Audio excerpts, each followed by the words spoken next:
À l'automne, on a installé des bacs devant chez nous, dans la rue, donc sur le trottoir, à un endroit assez improbable et plutôt hostile à faire ce genre de choses, mais justement c'est le but de l'opération, c'est d'installer des bacs, d'y faire pousser, là on vient de replanter des graines de légumes, d'y faire pousser des légumes de façon à ce que tout un chacun, une fois que ça aura poussé, puisse se servir et puis partager un petit peu des choses ensemble.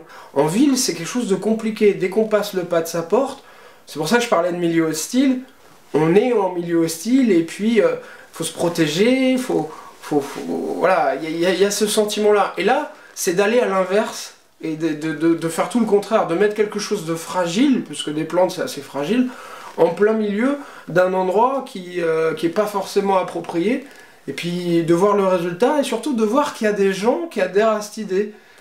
Il y a quelques gens qui vont peut-être saccager le truc, mais dans l'ensemble, la plupart des gens y adhèrent et ont envie de protéger l'idée. En septembre, j'avais créé un événement pour nettoyer la rue.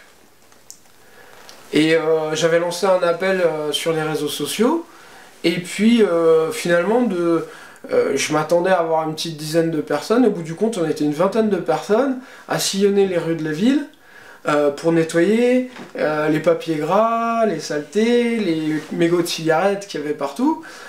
C'était un pari un peu fou, et finalement, ça a fonctionné.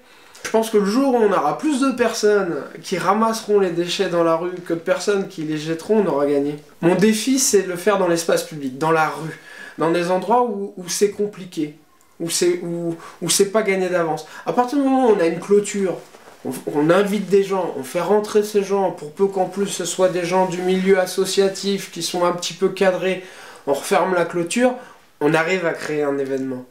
Mais si on ouvre à tout le monde et qu'on le fait au coin de la rue, c'est pas évident. Et en même temps, c'est ce qui crée une véritable évolution, un véritable changement, parce que d'un seul coup, on va s'adresser à des gens qui sont pas prédisposés à ça. Quand on parle de vivre ensemble, de lien social, de choses comme ça, plutôt que d'en parler, faire des choses ensemble, c'est tellement plus simple. Il y a beaucoup de gens qui vont dire « Oh là là, oh, c'est bien ce que vous faites, parce que il y a tellement de gens qui mettent des papiers partout par terre, il y a tellement de gens qui cassent tout, il y a tellement de gens qui ceci, cela. » Donc il y a aussi, c'est l'occasion pour pas mal de gens que ça sorte. Voilà, déjà c'est une première étape. Et ensuite, ce qui est intéressant, c'est de participer à faire des choses avec les gens. Et là, le discours change. C'est, tiens, si on mettait une plante là, et puis tiens, regarde, je t'ai préparé une petite planche pour faire des étiquettes avec le nom de la plante, et puis là, les gens commencent à avoir des idées, et puis ils se mettent à participer sans même réellement s'en rendre compte. Et là, ils rentrent dans un mode beaucoup plus vertueux, beaucoup plus positif. Ils deviennent acteurs, tout simplement. Au lieu d'être... parce que la passivité, ça amène assez facilement à l'aigreur et au fait de reprocher la situation aux autres. Évidemment, un lien entre cette activité, enfin les petites activités que je peux avoir, et puis cette prise de conscience, on va dire environnementale. Bien sûr qu'il y a un lien, mais j'y pense pas tout le temps. Quand je fais des plantations dans la rue, l'objectif c'est de faire des plantations dans la rue, juste devant chez moi ou dans la rue des copains, pour que ça soit sympa là. L'idée c'est que pourquoi attendre que le changement vienne uniquement d'en haut, alors qu'on pourrait peut-être commencer à faire des petites choses pour voir les choses différemment juste en bas de chez soi. Le lien il est là, mais il est pas permanent et obsessionnel.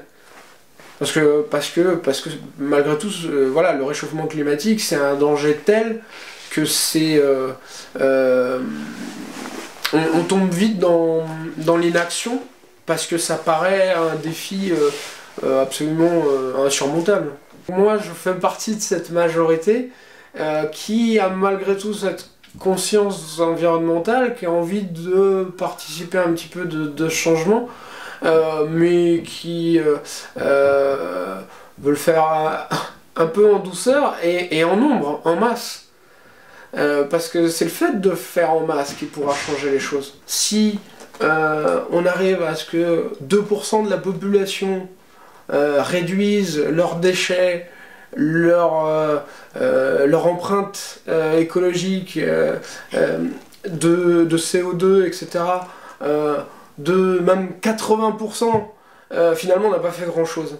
Par contre, si on arrive à faire que 50% de la population arrive à réduire son empreinte, ne serait-ce que de 10%, là on a créé un vrai changement et on a créé une vraie dynamique qui peut changer les choses à terme.